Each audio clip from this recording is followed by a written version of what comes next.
and then he'll be able to join now. Okay, Basil should be able to join now. Yeah, there's now 9 participants.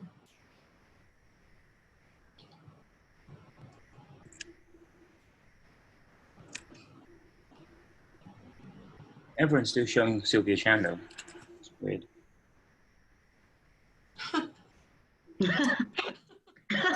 Sylvia. So, Hi. Morning. Finally managed to because get how come it so in. many Hi, Sylvia? Basil. Hi, Basil. Hi there. Are there a lot of I Sylvias? just renamed. Hi, Basil. Okay, there we go. Looking very smart. Oh, thank you, thank you. Oh, now changing to I Basil. thought you would say as always. No, not. Not feeling very smart. Had a late night last night. Okay. So yes, we You have. can enter others. Can I Yep. meet others? Just to note, there's 2 Sylvia Chans here. Sylvia, you have a twin. Your twin sister. Yeah. Don't know why. I might move this Sylvia to attendee. Give me a second. Okay. And this other one to attendee. Is Sylvia meant to admit others, right? From Alex Young to all the panelists, good afternoon to all. Oh, there's one that came in. Yeah. Already? Alex. There's 8 attendees at the moment. Hi guys, hello.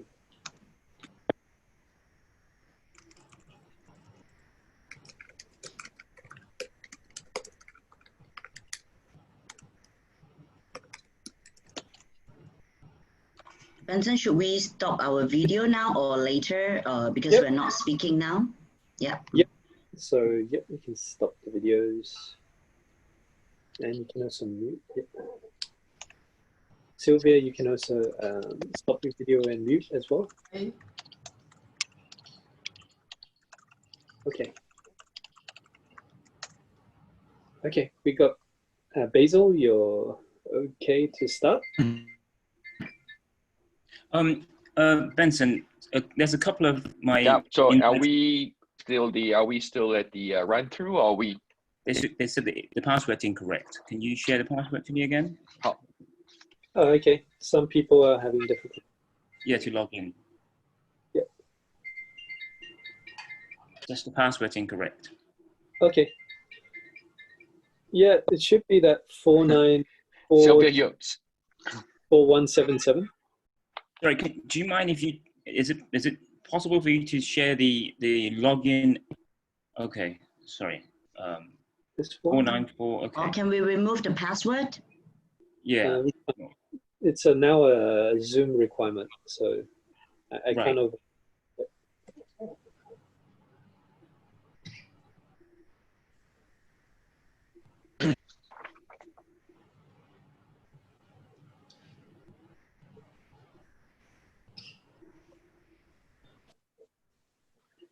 Is it working for them?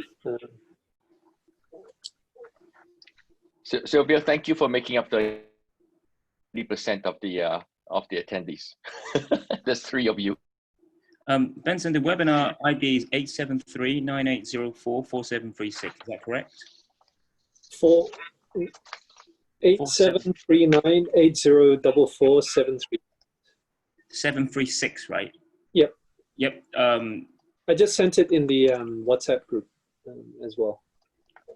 Yeah, like at least 4 of my invited guests said they couldn't log in. That is same here. I have 3 that say cannot get in. Okay, I just sent the WhatsApp link, the Zoom link in the WhatsApp. One of them literally just sent me a screen cap saying password incorrect as well. What is going on?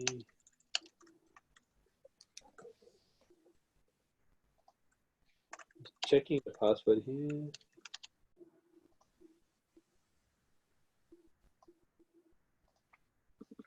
Okay, I just changed the password and let's use this one. Okay, There's a password I put in the WhatsApp group. So all I have to do is forward the two links with the link and password to the guest again. Is that correct? I'll just do that. Yep. So there's a change of password, is it?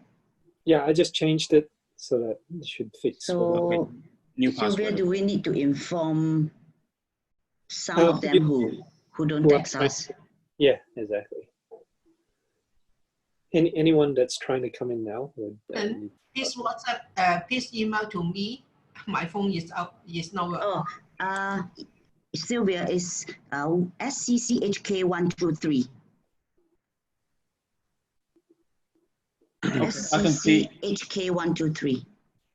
I can see some people logged in already. I can see it now. Some of the new guests. There's 14 attendees, and I see 4 of them already.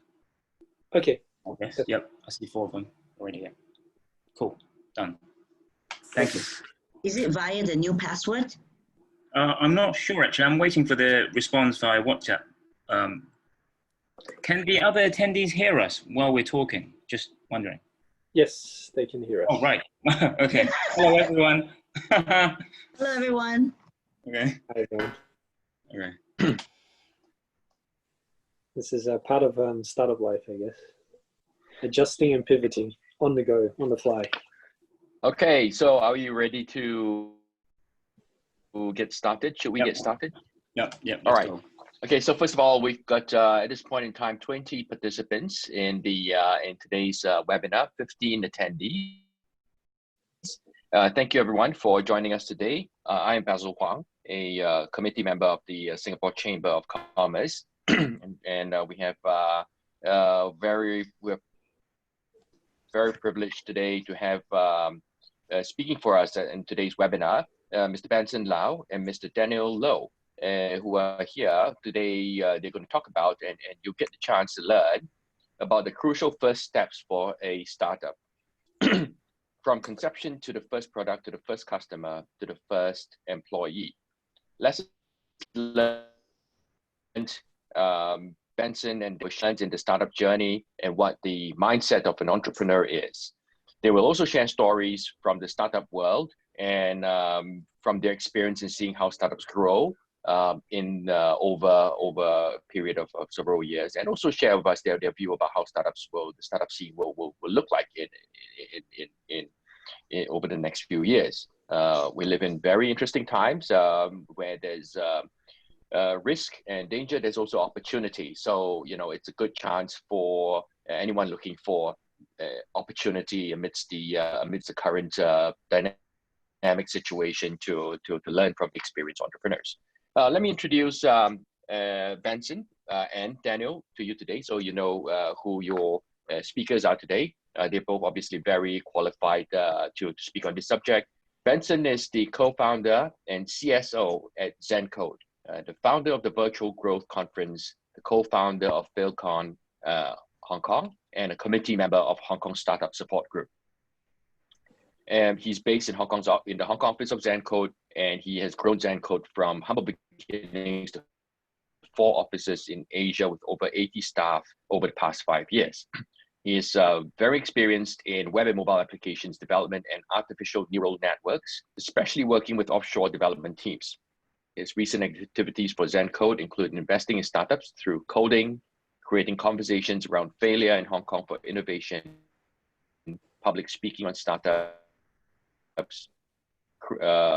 artificial neural networks with CLSA, Dell Forum, and PhilCon, and promoting and developing over 30 mobile applications, fundraising for startups, and driving social innovation through technology. Benson is a tech advisor for some VC and family offices to help them validate technology, especially in AI and applications. He's an advocate for the need to implement social impact even in his own organizations and the startups that he works with. Benson is a speaker at several startup, TV, and investor events on the future of AI and how it will shape our economies. And he is a committee member of the Hong Kong Startup Support Group and Committee for Business Leaders Who Care. He originally hails from Singapore and Sydney, Australia, and is interested in amateur racing and reading from Bill Gates' reading list. Daniel Lowe, who is also here with us today and will speak, is the founder and CEO of GoGoChart, an award-winning digital marketing technology company specializing in growth strategy, user acquisition, and app store optimization. Since 2015, Daniel and his team have consulted for Alibaba, Tencent, Bank of China, Trip.com, Uber, Riot Games, and Fortune 100 companies and over 2,000 apps globally. Before founding GoGoChart, Daniel spent 15 years in the UK and is a keen runner.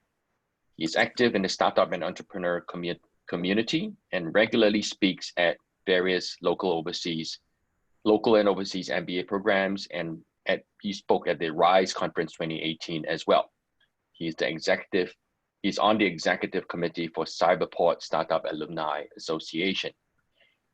Daniel graduated from the Portsmouth Business School with a Bachelor in Marketing in England. Without further ado, I'd like to hand the mic over to Benson and Daniel and let them take us through today what they want to share with the community here. Benson, Daniel? Before Benson and Daniel, if I may interrupt. Oh, sorry, yes, Helen, yes. Okay. My bad. Good afternoon, and everyone. Helen, I should mention that our executive director, Hellen is also obviously here, and she's been instrumental in organizing the entire webinar today. So Hellen, please. Thank you, Basil. Good afternoon, everyone. Just to introduce Basil as well, he's our new Vice Chairman for the Singapore Chamber of Commerce. So, and good afternoon to all the executive committee members of the Chamber who are attending today, our Chamber members, and also friends. I hope everyone is well, and thank you very much for taking your time off your lunch to join us in this event that we are organizing online again. And I'm very grateful to the strong support of Zencode Consulting and GoGoChart for coming together to work with the Chamber to make this happen. Special thanks to Benson and Daniel, and our moderator today will be Basil Hwang for volunteering their time for this event. I will now hand over to Benson and Daniel to share their expertise on the first 100 steps to this startup journey. Thank you very much. Thank you. Thank you. Thanks so much, Basil. And thank you so much, Helen. Yeah, it's good for us to get together. Thanks, Daniel, as well, for coming together. Yeah. It's meant to be a friendly fireside chat today. So Basil will be asking some questions, and we will try to answer them. And also we will have interaction between us, I guess, to speak. So maybe, Daniel, would you like to kick things off? All right, okay, sure. Should I be sharing my screen, right? Yep. Okay, hold on. Do you guys see it? Yes. Yep. How about now? Can you guys see my screen? Yep. My deck? Okay, Yep. cool. So hi everyone, my name's Daniel from GoGoChart, founder and CEO. Today's topic, we'll be discussing how to basically get a startup running, lean and bootstrap. You know, we failed, I personally failed many times, and I faced so many obstacles that I had to overcome. So today, me and Benson will be sharing our experience and some potential know-how. Maybe it would help the audience and attendees, you know, to save a few painful lessons. So let me just quickly introduce what GoGoChart do.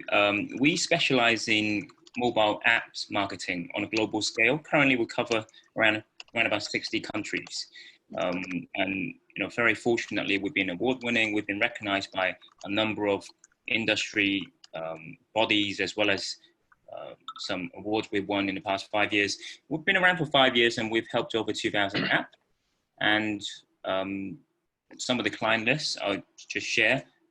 And some of the probably the reference you'll recognize, and icons, some probably you don't. So we specialize in app store optimization. If you think of it like SEO, we do it for apps. So natural ranking, organic ranking, conversion rate, how to rank higher on the chart on both iOS and Google Play Store.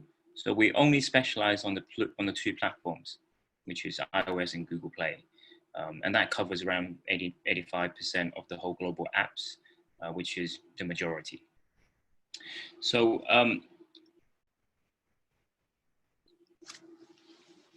a lot has happened in the past 12 months in Hong Kong and around the globe. So what actually happened during the COVID-19, which would be one of my main topic today. And Benson, feel free to chip in as well.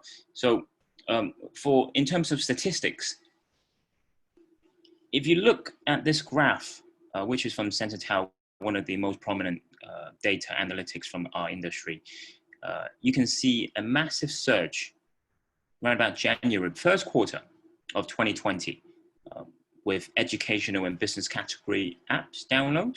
What that means is it's reflecting lots of people have been working from home or staying at home. And that's when the COVID really kicked off in China, especially. So that's reflecting those kind of stats. And if you look at the downloads for medical apps, again, this is basically Q1, Q2 versus Q1 in 2020.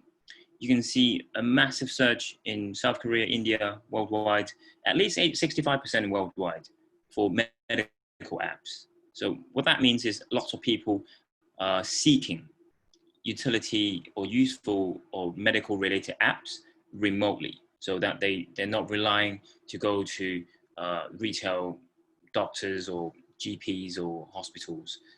A lot of them are not even open for business. Some of you can probably relate. So these offers an alternative, which is why some of these businesses are booming in COVID-19. And another interesting stat, you can see e-commerce. So lots of you would probably have shopped on e-commerce. Amazon have been booming for sure. HKTV Mall obviously have been booming as well. So if you look at Q1 versus 2020 versus 2019, there's been an extra 50%, 20 to 50% increase in terms of the installs for all e-commerce in Q1 2020. For entertainment apps as well, these include Netflix, some of the potential, I think that includes gaming, potentially not, but live stream broadcasting apps as well. Again, there's been a surge in terms of the increase for installs. Lots of users are now spending a lot more time at home. We've been working from home as well. Lots of you are probably working from home, maybe in the foreseeable future as well, and all works from home this year sometime. So, what would you do in your spare time? Lots of. I hear the gaming sector have been booming. So, yeah, I personally definitely downloaded more entertainment apps related or gaming apps as well. So, yeah. Now, so before we tap into some of the lessons that we've been through from starting the business, I'd like to get involved, maybe Benson, to talk about some of the hurdles you've been through. I'll obviously refer back to fundraising, but would you like to start with some of the mistakes and hurdles you've been through first? Yeah, sure. I'll be happy to share. Maybe I could just share my screen as well. Then you can have something to see. So yeah, I'll be happy to share some of the failure points as well. Let me just go straight into it. So yeah, beforehand, and Daniel, please, interject and ask questions or whatever. Sure. Yeah, but when I was starting, before I started Zenko, I actually started another company. This was about, I'd say 5 to 6 years back. It was much further than that. Probably 10 years back actually now. Oh my God, I'm getting old. But yeah, back then I started this company called 7Tune. It was really a business, or rather it was actually a hobby that evolved into a business. And we were looking at car tuning and modification, which is one of my hobbies. And we were looking at the Japanese car scene in particular. Back then, this was just as a new movie was being released called Fast and the Furious. We started to see a lot of people getting interested into this area.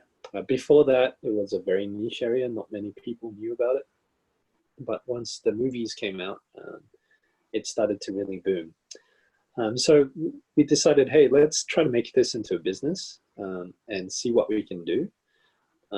We really, grew the social side of things. So I'm not sure you can see this, but I'm just trying to give you this picture to understand, hey, even though we managed to get this many users and this much reach, this many likes, it was all organic traffic. It was a lot of interaction. I mean, on a single post, even today, we could get up to 500 shares on a post. We could get a lot of comments, up to 1,000, 2,000, I remember for some of them, on a single post. So I'm just letting you know that so that you understand, okay, even if you get a lot of users, it's not going to lead to much if you can't convert it into something monetary. I think that was some of the lessons I learned, because even after we got all those users and so on, at the end, what really didn't work was the monetization and the partnership between me and the business partner. I think one of the lessons I really learned was a partner is someone you're actually going to get almost married with. Daniel, I'm not sure you have anything to add on that. Yeah, sure. Thank you. Yeah. I thought that was really good. So you mentioned about the importance of partnering and also converting valuable users, like users that are meaningful to your business. I completely agree with that, and I want to echo that with what actually happened as well to us, to our business 2 years ago. So we faced what we called a dark period around about 2.5 years ago. So what actually happened is that we were heavily relied on one particular service that we were really famous for, which is chart boosting. We were basically the go-to company for any apps that would like to boost their apps to the #1 of the positions. And we're award-winning for it. We still are, but we've taken a massive pivot. What that means is, so the algorithm of the Apple Store and Google Play Store would change on a fairly regular basis. They practically change on a monthly basis. They tweak it. They have massive changes when they launch the new iOS as well, the operating system. Whenever they launch a new handset, the new iPhone comes out, then what comes after is usually the new operating system, the updated version. And what that would reflect is normally, which Benson would potentially echo to, is that there will be new changes, new features, utilizing the new functions of hardware, maybe of the handsets. So for example, I'll give you an example. Facial recognition was a new massive feature 2 years ago when Apple launched the buttonless iPhone. And that led to much more changes to the algorithm, which actually directly impacted our business. What that means is that we had to wait and we had to keep testing. So we had a window of dark age, which was, we couldn't do anything for almost 5 months. So if you can imagine a business stopped operating because most of our income relied on one major services, and we couldn't do anything. So that was a massive risk. So we had to, so we learned that lesson. We realized, okay, we can't afford to go through the same problem again. So we had to take a massive pivot and change, which was, so we're now heavily into something much longer term. So all our clients and B2B clients where we manage, we have a healthy split of industry, different spectrums as well.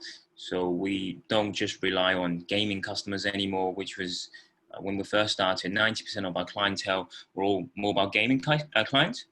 So like NetEase, Zynga, all those gaming customers. Now we have about 60 to 65% of branded customers. That makes it a lot more longer term. Our relationship have extended from what used to be less than a month to now over a year, 2 years, and 3 years. Some of the contracts, our BD team and our very, very good team, they would sign up to 2-3 years. So that's led to a longer trajectories of the business, which allowed us to forecast and manage, and obviously offers healthy sustainability for organic growth. So I personally think that what I would share as an advice is find your good clients. And you don't really want to rely on one single client, because what if that client was to churn away? Then Exactly. yeah, again, it happened to us. One of our clients accounted for, I think, something like 75% of a particular channel. And when that client got churned after 2.5, 3 years relationship, it did cause some issues to our cash flow, which I'll go into cash flow in a bit. But very fortunately, we had other strategies and implemented plans to cover that, which we'll go into in a bit when we touch more on the fundraising and cash flow. But yeah, what are your thoughts on that, Benson? Yeah, it's interesting. I think I share similar thoughts in that, having customers and giving value to their customers is what I'm understanding from the lesson. At the same time, minimizing that risk from one specific group of customers. And I think if I look back now at 7Tune itself, I think we were heavily reliant on very young to sort of 30-year-olds who were still earning their income. They're spending heaps on their cars. And someone would spend up to $5,000 to $10,000 US on a car modification on average. But yeah, it was still very risky, because if we didn't diversify into other selling Japanese themed goods and so on, then it would be all stuck onto the one's revenue stream. So yeah, I really do see that. And even in ZenCode now, echoing a lesson of yours, where at the start we were really focused on just banking industry, is that when you service one banking client, it's quite a lot of projects from them, but at the same time, the personnel change and churn and so on, so you might suddenly see projects going away. That's when we would also experience the pain period, and we did experience that about 2 years back.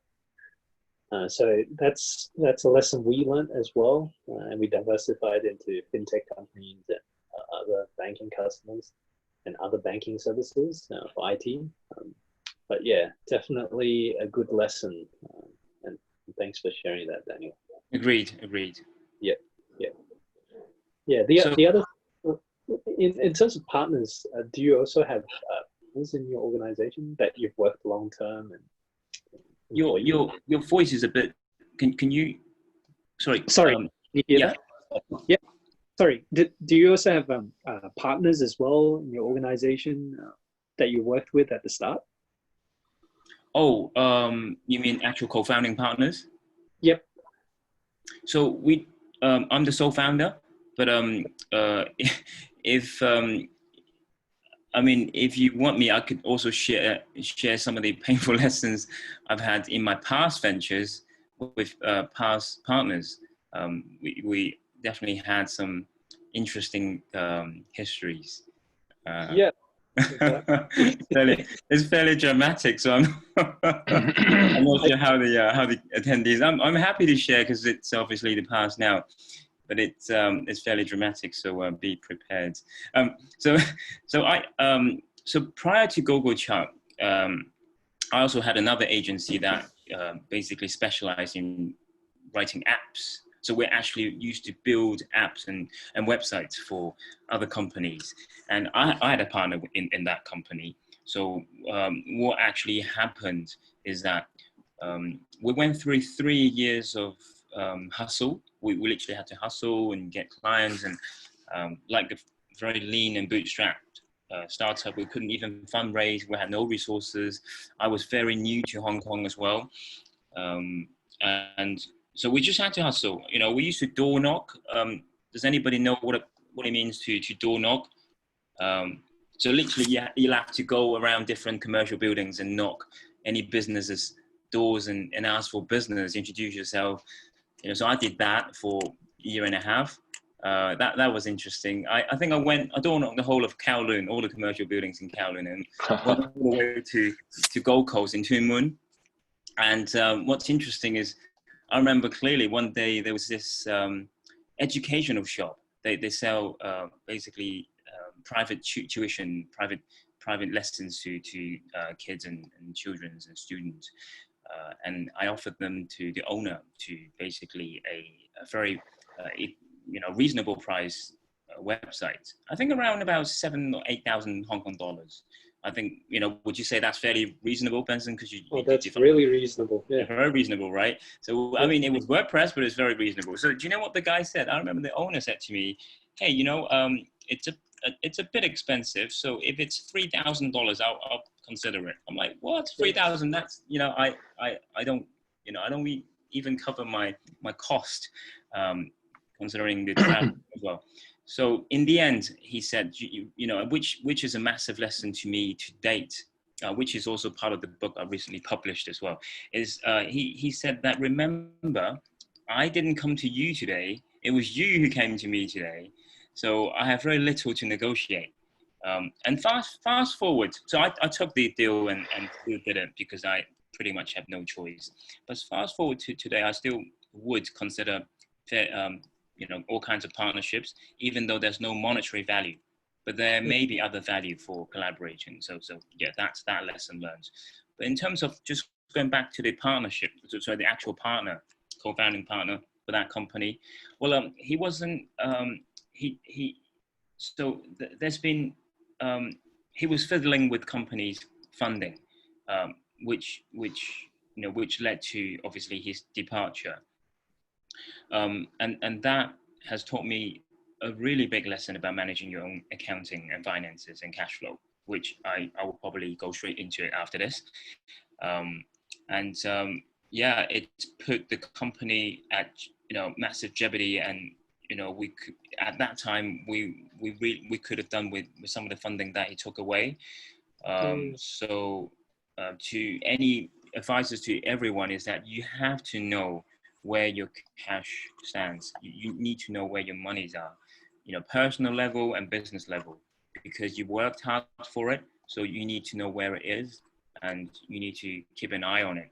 There's a famous quote from Grant Cardone, which is a bit of an internet superstar right now, is that if you don't pay attention to it, your capital, your money, it will go away. So I pay a lot of attention to it nowadays, especially in the past 24 months. Closely around fundraising as well. So it's taught me a massive lesson with managing your own finance, both personally and business. Very important aspect. Very important. This is one of the things that I feel personally. Lots of startups in the past 5-6 years I met, the entrepreneurs and co-founders, that it's one of the major elements they lack knowledge on. These are the things that we're not taught at school or universities. Nobody would teach us how to properly manage your business finance or your personal finance. How do you shift? How do you manage? You don't learn that from school. So I have to learn it from the hard way. But yeah, what do you think, Vincent? Yeah. Can I I'll just take the, let me interrupt a little bit. I think, there's a lot of ground the two of you have covered just now. And I want to sort of, interject with some of my questions, which might be questions that the audience might have as well. The first one, Daniel went through this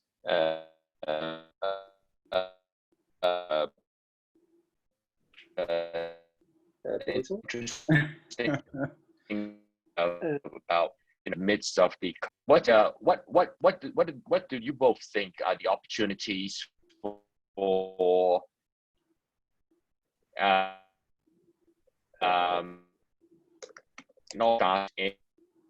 in the people we live is going to be is. So if that's the case, what's the opportunities here? Sorry, Basil. Could you repeat the question? You were a bit hanging there on the video. Okay, yep, you're back. So, can you hear me? Yep. Okay. We can hear. Yeah. So I was saying that I don't know how much of was I lost for a while? Sorry, Yep. I don't know how much of what I said was lost, but some people are saying that this the current situation could prevail for several years actually. So if that's the case, what are the opportunities that the two of you see for technology entrepreneurs? Yeah, for sure. Sure. Daniel, do you mind if I answer a little bit? Of course. Go ahead. Yep. Go ahead, please. Yeah, I think it's very interesting times, but I don't think it's something that was unknown. I think all COVID-19 has done is accelerate Industry 4.0. And there's a book that really talks well about this, written by the founder of the World Economic Forum, Klaus Schwab, called Industry 4.0. And all COVID-19 has done is accelerate remote working, which was predicted, accelerate AI development, which is also predicted, accelerate a lot of the technologies that would otherwise have been slower to adopt due to user behavior and familiarity that people have with working in the office and so on. So I see opportunities in a few areas. Anything to do with remote talent, where you can connect talent from around the world together and make them work well together. I also see opportunities in software that takes over certain aspects of your business operations, especially anything that helps a small business with the finances, because everyone's going to be almost a contract gig worker in their own way, and everyone's almost going to be their own business. So yeah, I see those opportunities there. Daniel, do you see any other things as well? Things to add on? Okay, thanks for the sharing, Benson. I completely agree. I also think that the COVID-19 actually can be a massive opportunity for some. So we regularly deal with different consumer products. So businesses that faces the consumers. So what that means is that we also have to learn about the consumers, and that, just to echo back on what we had to pivot from, which was the dark age, from just single chart boosting services to now across servicing the whole lot. We had to dive in much deeper to understand our clients' consumer behavior, some of their target audiences. And one of the major shifts we saw in recent practice, especially, is that they are now shifting 90% of their focus and resources onto online. Whether it be their e-commerce channel, their online channel, their platforms, anything but offline. Gone are the days where they are relying on Causeway Bay Central traffic or TNT traffic, right? Kowloon's. These are all gone. It's not going to happen again. Sorry, it may happen in the future. Correct myself. It may happen again in the future, but it's not going to be in the short foreseeable future. People are not really going outside. People are concerned about going outside. So you have to really think outside the box. That even the most traditional businesses are thinking of online, going digital, how to contact, how to engage, how to get in touch with a potential target audience going online. One of the major benefit of going online, which is the major benefit of the industry that I'm in, and also potentially the industry that Benson's in, is that being in the apps market. My mentor, by the way, just to mention, Gabriel Layden, he's the founder and CEO, was the CEO of Machine Zone, and they published some massive titles like Mobile Strike with Arnold Schwarzenegger. You've probably seen ads years ago. So he was the founder, he's my mentor, and he said that, which I completely echo, is if I wanted to start a business today, which I could just utilize, I can build an app, as a gaming customer, as a gaming product, and I could have it launch globally, and I could have it monetized all within 120 seconds. Agree? Mm. You can launch it in 120 countries, you know, Yeah. so long you have the optimization and localization done.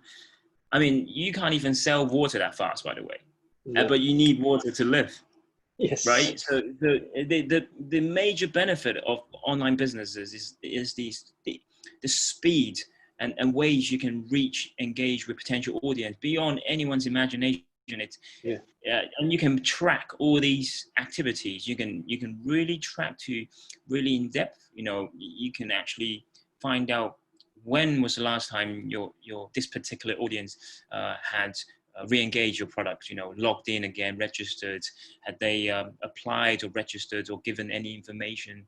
There's so much more you can do than offline. So I would suggest, you know, to any businesses or startups, if they haven't gone online, I would massively suggest that they would spend at least 20, 30%, maybe even 50% of their attention to consider going online, because the boundaries virtually limitless because it's virtual, right? Yeah, I agree with that. And I think that's like a growth hack that is unexploited by a lot of traditional business. So what you're saying is that you know, basically any business that's not online or any product or service that's not being offered online, that's an opportunity for entrepreneurs today. Yep. Very interesting. Yeah.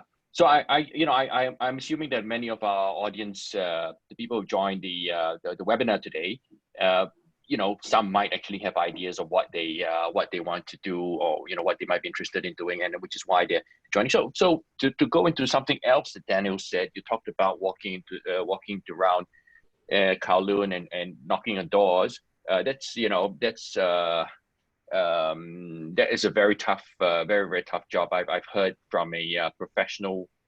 Well, he was I heard from a former client, the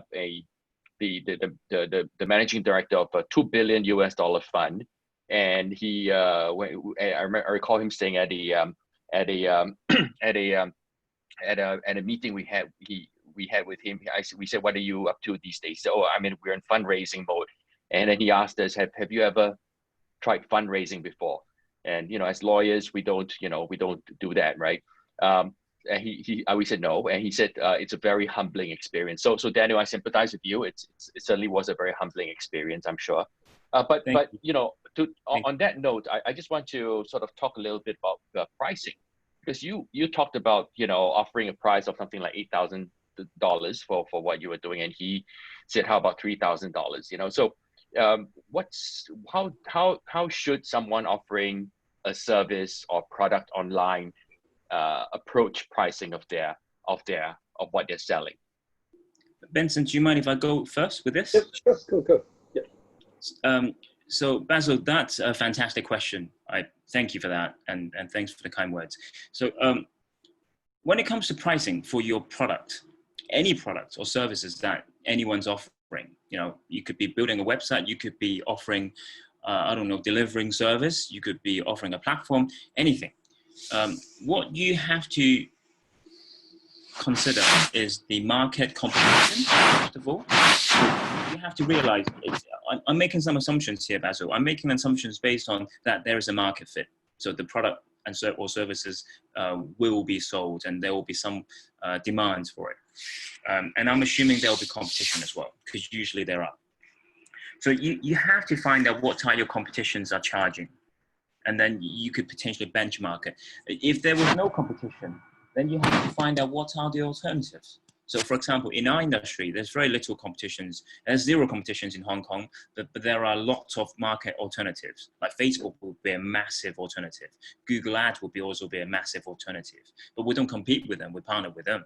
So so you have to understand the market in and out. You really have to dig deep, and you can't just throw some numbers out there and hoping for the best, because you may only get one shot with that client, right? If you're doing BD, if today you're, okay, let's just say that you have a startup today, and you've basically been pitching to many prospects, and no one's ever bought from you. You have to understand why, you know, where you failed. I mean, we have a culture in our company, that we will reflect on every single client meeting after the meeting. We always reflect every single meeting, and it's in the DNAs now. Everyone does that. You know, I don't have to ask. I mean, they do that automatically, and also with you know, partners as well. And the reason why we reflect is that we want to know, what did we do right? What did we do wrong? Did we say the right things? Did we say the wrong things? Have we missed anything? Just so we can improve from, you know, moving forward. And that you should do the same with every single prospect that you've talked to. Pricing is one thing, I think, but market fit is also another thing. Is your product offering value to the prospect that you're talking to? If it's not, then it doesn't matter how cheap your price, how low your price is, it's pointless, right? So you have to make sure that you understand the value of your own service or product, and offering a matchmaking service. You're matching your service to your client. Maybe they will close themselves. Maybe they will say to them, hey, I think that the product really fits our need. You know, let's give it a go. Those are the best scenarios, right? Yeah. Would you agree with that, Benson? Yeah, definitely. I think it reminds me of something when we first started ZenCode. We were trying to sell a car ERP system. I mean, we had 0 ERP systems at that point. And you can imagine this 3 guys coming to one car workshop and trying to pitch a car ERP system. But right, like value mattered. Me having that experience in the automotive industry, and my partner having experience with ERP. And even though we had 0 background or 0 systems at that point developing a car ERP, we were able to sell them the ERP and price it at a premium because of the expertise. And I think that was really what helped us realize, okay, it doesn't matter if we're small, it just matters that we are able to show that expertise and be able to deliver on that.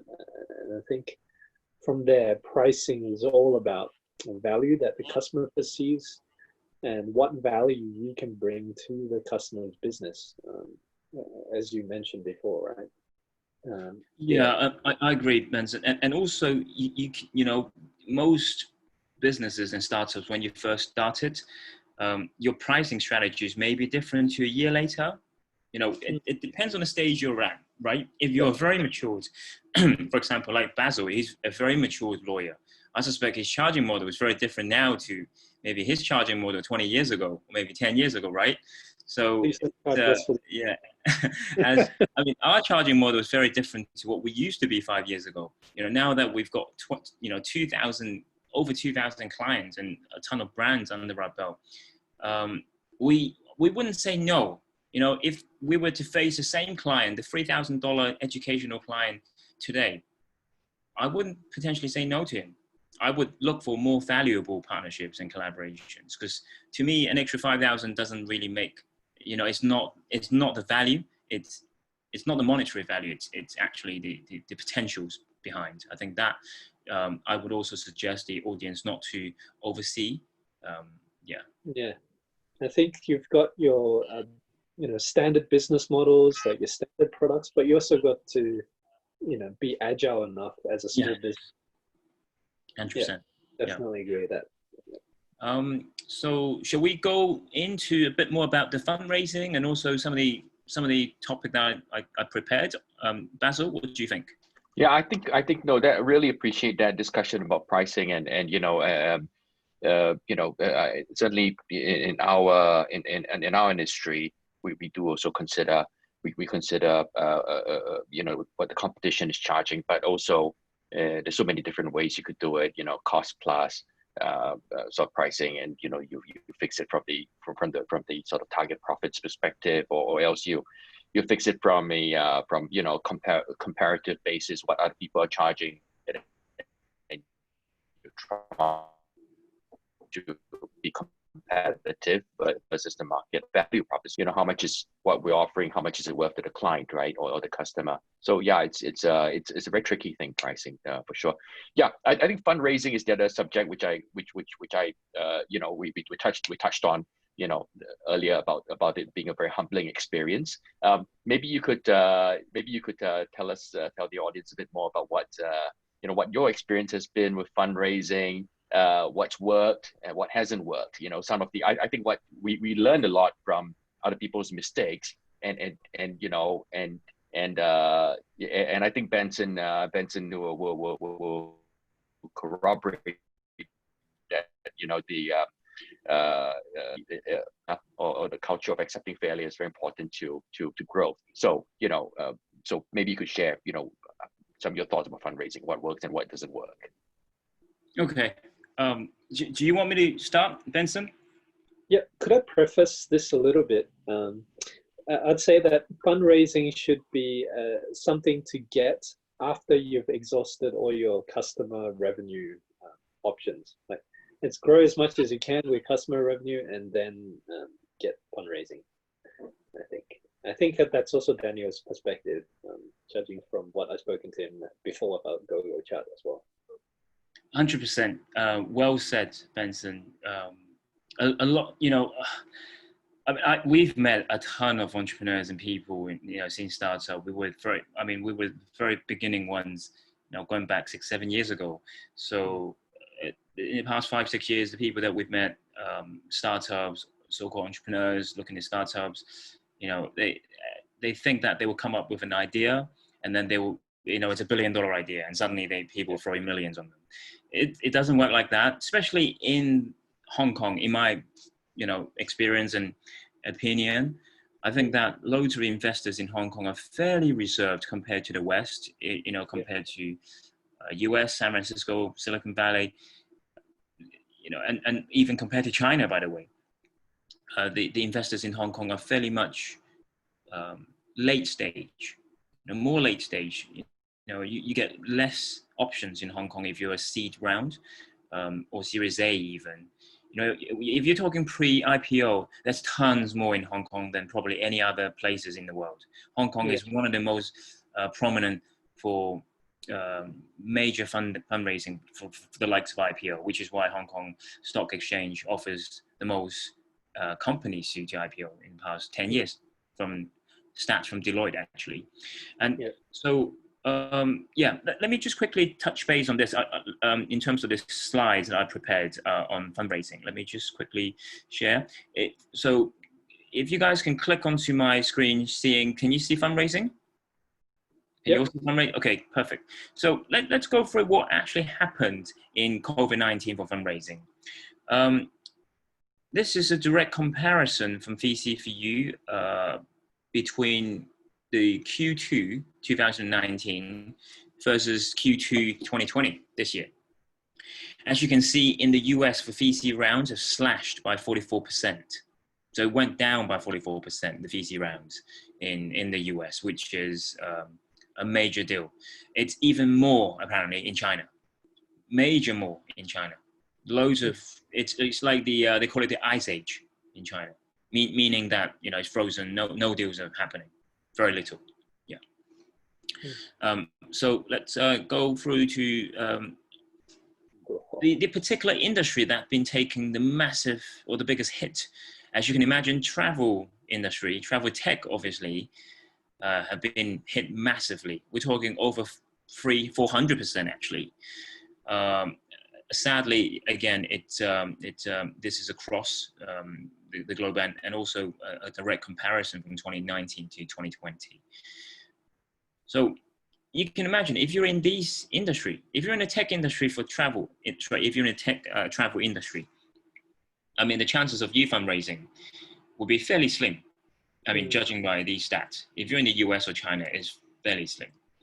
So going back to what Benson, which I completely echo, was that if your startup rely heavily on investors' money to sustain or survive, the chances of you surviving in the current climate is tough.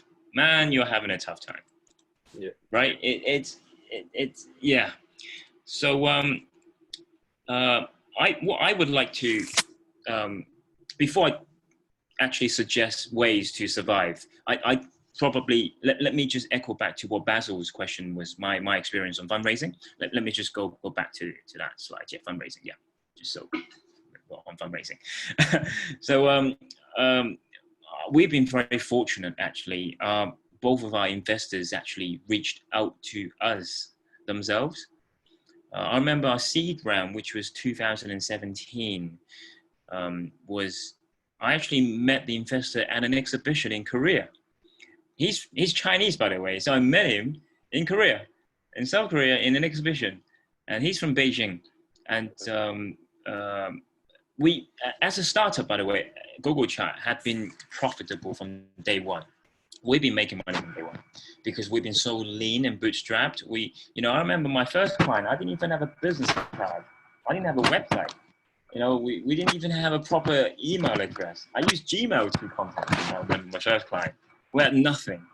So, yeah, we definitely came from a humble beginning. And so fast forward to 2017, we would basically attend exhibitions globally. So to name some, there's GDC, which is in the US. I'm not sure, Benson, you heard of it. There's Casual Connect, which obviously they have it in Hong Kong and Singapore as well. At the Hard Rock, I sponsored one of the events in Hard Rocks in 2018, I believe. And there's China Joy, which is massive. There's obviously G-Star, and there's loads of other ones. There's London. So we would attend, in the past 4 or 5 years, we've been to 22 cities. As far as like Israel, we went to attend exhibitions. And that's how we, one of the channel we would acquire customers. We travel a lot. For one time, I would travel every 2 weeks. This was going back 2017. Wow. Yeah, I would also like to share one of the ways, like how we went from really lean and took risks to pay so much money on traveling for exhibitions, right, to acquire clients. I'll go back to that in a bit. So in terms of fundraising, so this company came to us and said that you guys are really interesting, the stuff that you do. We would like to learn more about you guys. So what they did was that it was, I would consider it DD, due diligence. They spent almost a year on testing our services. So they literally became our clients. Right. And they were testing our services with number of their products and their partners' products. And we actually did a really good job. Naturally, we gave them a lot of value, we gave them what they wanted as well. And I think we passed the DD. So in the end, they basically said, we will just invest on you. And I remember the CEO, the founder of that company came to me. His name is Jack.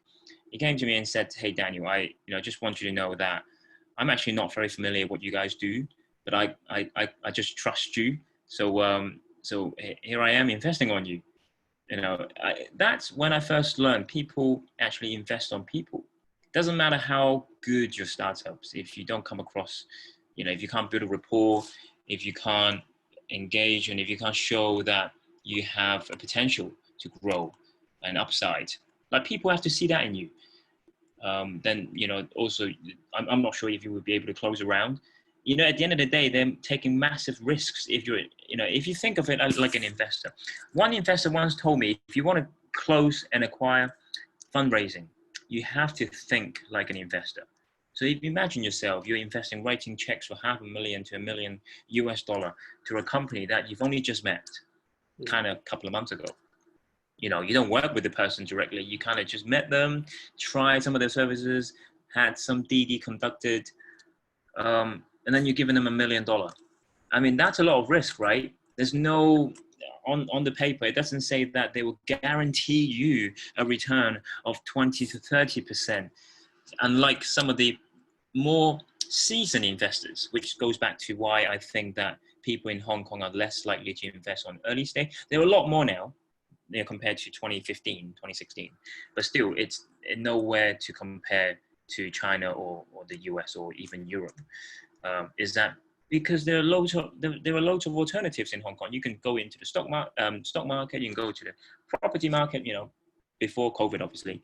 And so why would they take a massive risk for very little return or nothing? Because you may go down the drain. So yeah, that's what happened with our first investor. They saw something in me, I suspect, and obviously they liked the startup that we're doing, and also the team, the culture, the tech as well. They really enjoyed and really liked our tech, which is proprietary actually to what we do.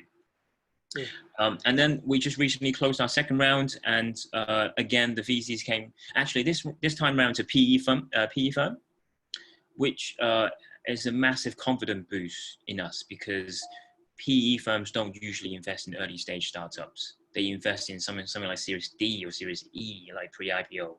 For a Series A round, it's quite rare, but we love the idea of having a PE fund, around us or behind us. Is that they look for something long term, which is completely in line with what my vision and company visions are. We want to strive to be the number one in what we do in APAC. So and they want to support us. So yeah, that's my side of the story in short. Nice, very nice. Did you have much like the paperwork and so on, those aspects of the fundraising journey? Sorry, did you hear that? I missed the first part.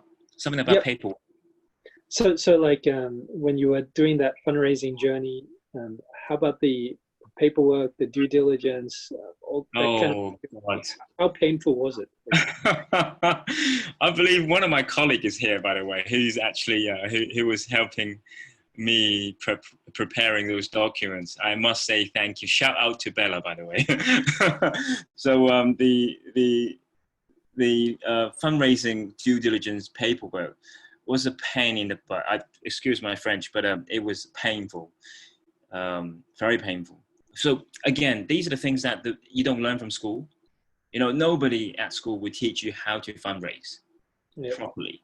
No one, it's like running a business. Nobody at school can teach you, because they're not really businessmen who teaches you, right? They may be part-time lecturers, but yeah, anyways, yes, it's tough. So I had to learn it the hard way, but now I say we're fairly mature. We've gone through several, and we've done it a few times with several investors. So we know the standard procedures of a DD list, like some of the standard documents that you have to prepare. You have to give time. You have to create a data room. You have to be really clear and concise and organized. So, and obviously that involves a really good lawyer. So again, shout out to Basil. You probably have experience dealing with startups, preparing fundraisings and DDs. Probably thank you, Daniel. I think, and yes, we do. I think on that point, I just want to, on papering the deal, we've done 150 venture capital and private equity deals across various sorts of industries, mainly in the tech area. But I just want to, for the benefit of I think what happens with and I've represented both investors and the portfolio companies, the management of the companies, or the founders or entrepreneurs. I think what happens when you get the sort of mindset when people get secure financing is, of course, you're very excited, you're very happy, you're thrilled, you're getting a few $1 million, from a well-known VC or PE fund, right? It's natural to be to feel like you've hit a milestone. It's great, and then there's subsequent rounds and all that as well. One thing that we've recently become also quite involved in is disputes around the litigation around the PE and venture capital space, and that's when the cracks in the documentation show up, and these were the ones that we've handled recently didn't actually come from documentation that we've done, but I just want to say for the sake of the audience that I think in your excitement to get the deal signed, you have to read the fine print, and I think having a good lawyer, you don't want to turn the investor off anyway. But the risk of doing that is not, it maybe today there's a higher risk, but when the environment is good, the investors are chasing deals. If it's a good deal, they'll be chasing you, and they need to deploy capital anyway. So read the fine print, and you don't want to turn them away, you don't want to scare them away. But there are ways to insulate yourself from the most severe risks, such as bankruptcy, from being sued by your investors, and such as having your company closed down because one investor isn't happy, like a total shutdown. And we've seen that with recent disputes going on. So there are ways to insulate yourself against the most lethal or drastic risk, and having a good lawyer by your side is actually is useful. Yeah, I agree 100%. I'm sorry to take on this, but I completely agree with what Basil said. It's so important to have a strong and supportive lawyer behind you. We have a partner lawyer who's also on ESOP as well. So he gives us a tremendous amount of support when it comes to restructuring a company to make it more investable. Like, investors look for a lot of privacy protection as well, tax efficiency, all those offshore related structures. You need a good lawyer. Yeah, for sure. I think echoing what Basil said also, where you shouldn't be too afraid to speak to a lawyer and not delay, but at least have a lawyer go through things before saying yes to investor. I think that's a lesson we also learned earlier as well. Yeah, I think what I would say, just in a nutshell, is making sure that if this company, that your startup, it doesn't work out, if the relationship with the investor doesn't work out, okay, you can still pick yourself up and start again. Okay, the worst that could happen to you is signing a set of documents which knocks you out for life, and that's it. It can happen. I mean, I don't mean to sound.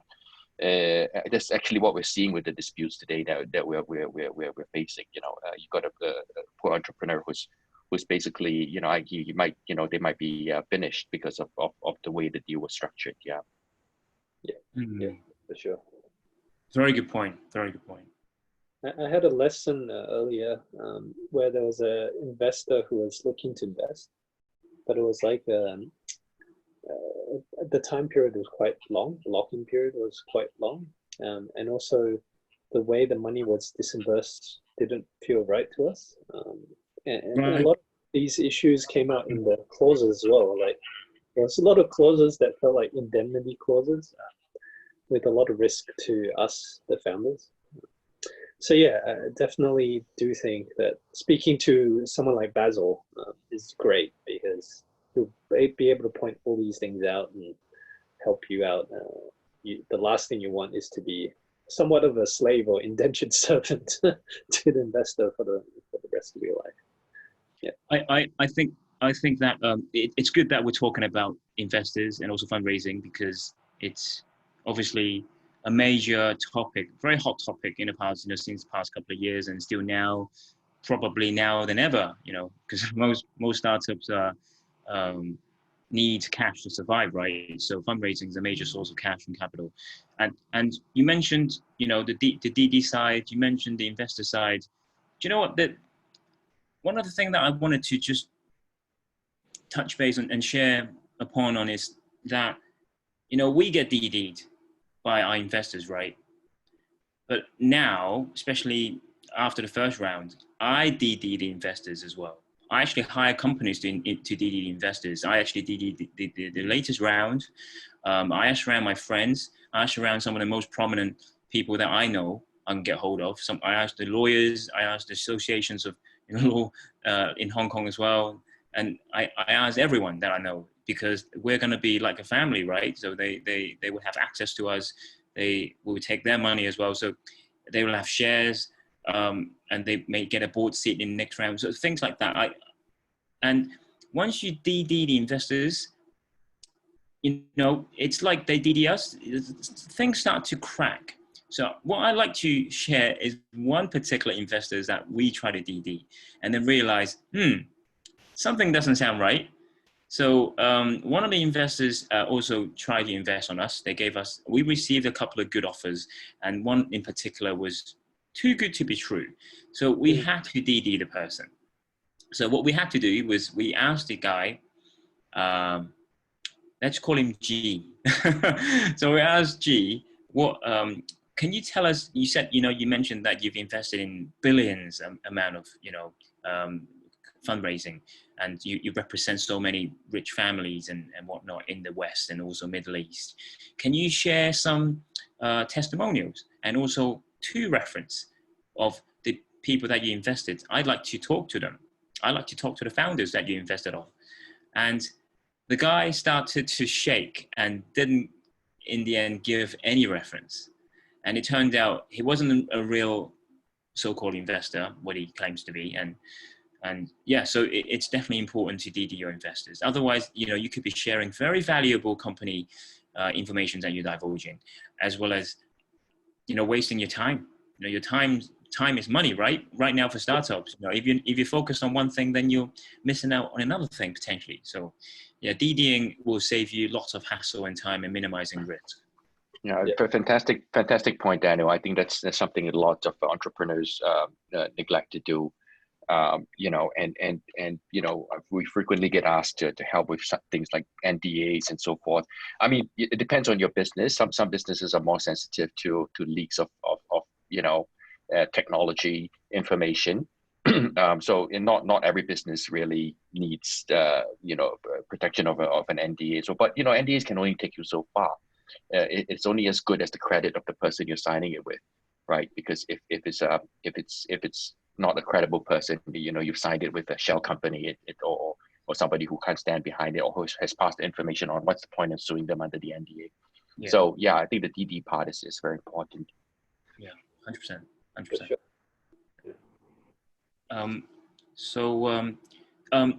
What I've also prepared a bit more on cash flow, which I mentioned earlier that I would go back to it. Would you like me to go straight into it, Basil and Benson? Yeah, please do. Yes. Okay, so can you all refer to my screen? Can you see survival of the fittest? Yeah. Okay. So yeah. Earlier on we touched base on the fundraising, and also how some of the failures that we've learned, pricing as well. So what I would like to actually going towards the end of my slides is that how to survive in especially the current times, COVID-19. Loads of people are literally walking like this screen on the rope, crossing from one building to another. It's you're on the last third of literally line of life. It's okay. So one of the topic that I always talk with my friends nowadays since 2020 is cash flow. How to keep a positive cash flow, and also the importance of cash flow. Just to share some experience and from friends actually. So before the COVID, or before it got really bad, I think right about from January onwards, actually, I've met up with a number of entrepreneurs, people that are in startups at different stage. No funding from no funding to seed, Series A to Series D, Series C, sorry. So I met up with them. They all have their own problems, different kinds of problems, different scale, but they're all problems. So I'll name 3 in terms of their problems. I'll share 3. They all have cash flow problems, all of them. And I asked them the same question. What are your runway?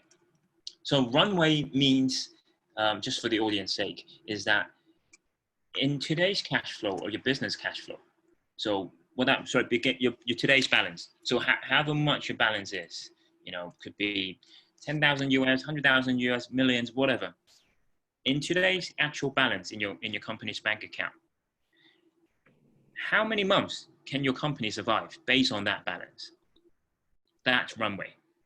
Do not account for the account receivable, because there may be delays, and there's a massive topic around account receivable I can share as well, because if you're relying on account receivable, again, your company is extremely unhealthy. So if your company balance cannot sustain you for more than 3 months, you have a major problem. And what I would like to share on the 3 friends that I mentioned is that each one of them have 1 month, 2 months, and 3 months left, their lifeline. Imagine the one with the 1 month. There's no way the person can successfully, or it's very slim, to close the round of fundraising within a month. I mean, DD takes over a couple of months. So it's extremely tough if you're not paying attention to your cash flow. Like I said earlier, you have to pay attention to your balances and cash because it's your lifeline. So, you know, loads of people, now do you understand why I picked this slide, this screen? You know, people walking literally on a single thin rope that can just fall like that. If you only have 2 to 3 months left, less than 3 months, you have very little time to make any changes. And what's even worse is if your runway actually includes your account receivable. Account receivable means money you haven't received but due to receive. So say, for example, I sold something today to Benson for $1,000 and that he's due to pay me that $1,000 30 days after. So my account receivable in the next 30 days or after will be $1,000, right? But what if Benson doesn't pay me? What if he's delayed? What if he got, what if he, you know, touch wood, he was busy, maybe he went away or whatever, for whatever reason. And I'm banking on that $1,000 to pay my rent, to pay my salaries for my staff, you know, any ad hoc stuff, excuse me. So do not account for account receivable for your balances and runway. And for those who have less than 3 months, I strongly urge you that are in business, I strongly urge you to reevaluate your business and, you know, conduct a proper audit to basically minimize risk, because it's highly risky what you're doing right now with your business. Highly risky. All it takes is for a couple of customers or one of your key clients to not to pay you, or lose one of your major clients, and then you're gonna be short of cash, and then your business will be impacted, and then you can't operate your business, and then you're forced to take out a bank loan, and then, you know, things just would accumulate, and it's like a snowball effect. It just goes worse and worse. So that's what I meant by, you know, keeping a positive cash flow. Ideally, it's 6 months, more than 6 months. For us, we're between 9 to 12. My ideal is 18 months, by the way. So I'd like to be 24 months. I'm extremely reserved. I've been bitten once and twice. I'm not going to go through the same problem again. So, you know, if I have, right now we have 12 months versus someone who's got 1 month. I've got 11 months to solve the problem. I've got 11 months to find out a solution, to find alternative ways. And on top, we have a pretty healthy AR as well, account receivable, which I haven't accounted for. So do not bank on just, you know, money you haven't received, and also not enough. Yeah. So yeah, this is the last slide I would share on the cash flow. Things that you can do to improve your cash flow. You know, feel free to chip in, Benson and Basil, and the audience as well, actually. So what it means by extending payment terms. So for example, your supplier, you know, you may have suppliers that will supply you to conduct your business. So can you ask for longer payment terms? Instead of paying them upfront, can you ask to pay them net 30, given you a cash relief for 30 days? Again, you suddenly have an extra 30 days of cash, which means that you can use those cash for something else. Can you try and ask for 60 days? You know, I have friends that have asked for, negotiated for 90 days. These are really smart people that have negotiated. It's the same thing, by the way. The price haven't really changed. You know, what they're delivering is the same thing, but you've merely changed the payment terms, and that changes the whole dynamic of your cash flow. Improve cash collection. Now, this is what we talked earlier. For example, Benson asked for 30 days to pay me in terms of the account receivable. I go to Benson, hey, if you pay me today, I'm going to give you 5% off. Do you know what he's going to say? He will consider it, right? Surely he would. So that would drastically improve. Obviously, you don't offer a discount up front. You may ask for, hey, you know, is there any chance you can pay us up front, or at least 50% up front? You know, you have different ways. Paying 5%, lots of SaaS business model, are those subscription related ones, yeah?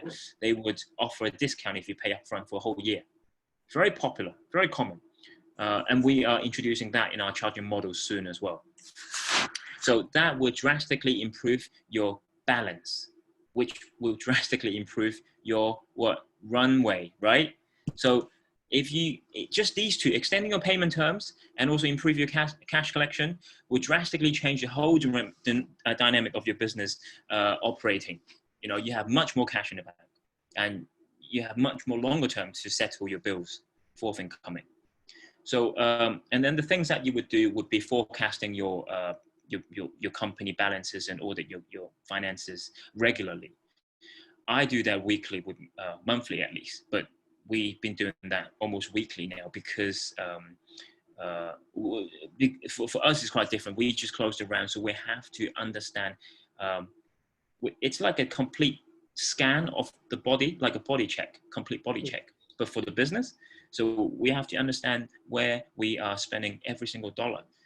We have to map it out on a whole Excel spreadsheet, just so we know where we are and where we're at, and also we can forecast for the next 6 months and also until 2021 as well, which is what we're actually going through, 2021 forecast.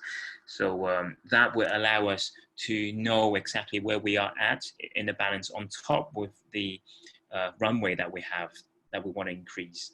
And what's left would be the areas that we can invest and be more risky when we with the approach. Like, for example, hiring overseas. It's fairly could be risky for us now, but we would like to do so because we wanted to expand into the European market and maybe US market, and obviously APEC as well. So you know, before you do any of that, you have to forecast and understand where you are completely. If you don't know where you stand, your balance, your cash and your company's audit and financial situations, and then you're just suddenly spending money left, right, and center, you're like taking a punt. It's like a gamble. It's not a proper business. So again, that's very important. But last but not least, you may do that first, you may do that last, you may do that regularly. It's analyze your expenditure. You have to know where you're spending your money. You have to understand why you're paying such an amount on a monthly basis. You have to review and evaluate. You know, we have lots of subscriptions. We subscribe to many channels. We subscribe to things that people have not heard of, but it's valuable to our business because it helps us to deliver partly or contributes to our results, which if we're driving a result to our client, then, you know, they will stay with us. So naturally, we have lots of expenditure, and we have to negotiate with our vendors and partners on a regular basis. Whenever we review terms with them, we ask for longer payment terms. We ask for longer, you know, free trials or, you know, things like that. And all those it's one goal, is to keep your cash flow positive. Yeah, all of that is to keep your cash flow positive. So yeah, that's my sharing to the end. By the way, there's my contact details in the end. Obviously, there's Benson's contact details in the end as well. For those audience who are interested in learning more or with more questions, obviously, we'll open the floor for questioning in a bit, but you can feel free to contact us as well. Happy to share more. Thank you. Yeah, that's great sharing. I echo some of your things there, especially don't rely on your accounts receivable. We also went through a period where we were relying way too much on accounts receivable. But yeah, manage the expenses, really maximize your team and maximize yourself, more importantly. Make sure that you're not spending unnecessarily at the same time. Those are all great lessons. Yeah, echo all of them. Thank you. No worries. Yeah, just yeah, there we go. Really good sharing that, Daniel. I think you know, a lot of entrepreneurs in the are not necessarily finance people, and looking at numbers and looking at cash flow is stressful. It's a stressful, you know, psychologically, it is a stressful part of running a business. And sometimes, you know, as human beings, we don't want to look at something that stresses us out. You want to focus on the fun stuff and on the interesting stuff, on growing the business, but you want to look at your bank account and think, oh my God, you know, I only have like 2 more months of runway, right? You know? Yeah. So yeah, it's a very good point, but you have to mind the business or you know, the business, you know, the business gets away from you, or you lose the business if you don't mind these details. Yes, 100%. Yeah, for sure. By the way, I get really excited whenever we basically pay out commissions to our staff. I get really excited when we receive payments from new customers. I've learned to engineer my mind. I basically it's like a massive excitement, because I don't know, and also our teams, my operation manager loves that as well. She gets really, she basically screen cap whenever we have a milestone of New Balance, basically, oh, now we've increased our runway by another 2-3 months. It's really exciting. I understand it doesn't sound very interesting looking at balances and cash flow and stuff, but if it's your lifeline, it matters a lot, right? Yeah. Yeah. So learn to love it. Yeah, especially if you're building a business. Yeah. It's the health of your business. Yeah. Yeah. I actually have a slide to share as well on growth. I think that ties in with cash flow.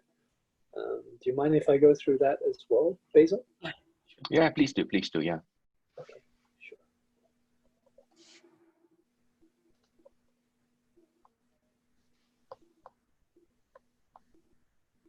Can you see the screen? Is the screen visible? Hello? Yes, I can see it. Yes, it is visible. Okay, Yeah. good. Yeah, so I just wanted to go through some of the growth hacks. Maybe I just introduce a little bit.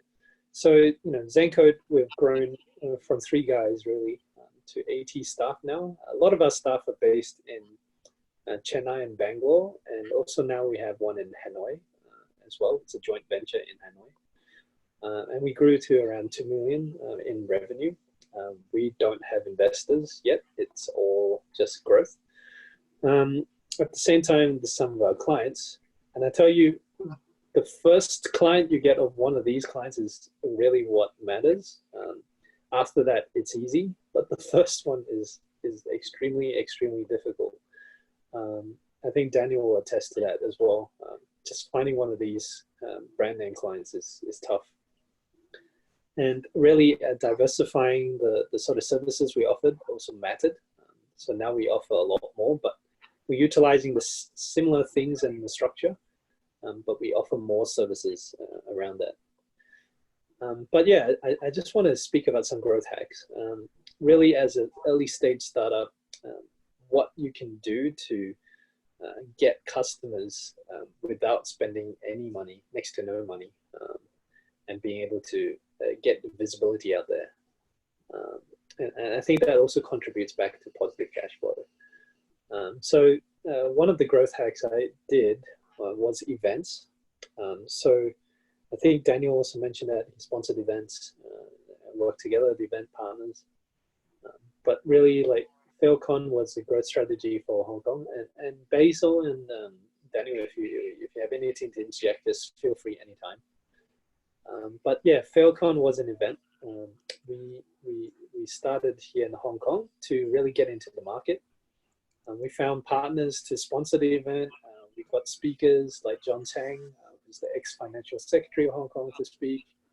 And it was really just a way of me being more involved in Hong Kong, for me to know more people and to have more visibility in Hong Kong and the Zencode brand in Hong Kong as well. And that was tough because you have to both manage the business at the same time whilst running and having the passion to run such an event.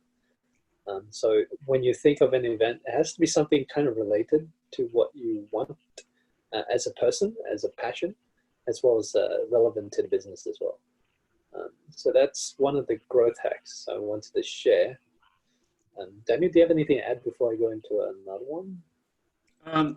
Well, I thought that was really, really cool.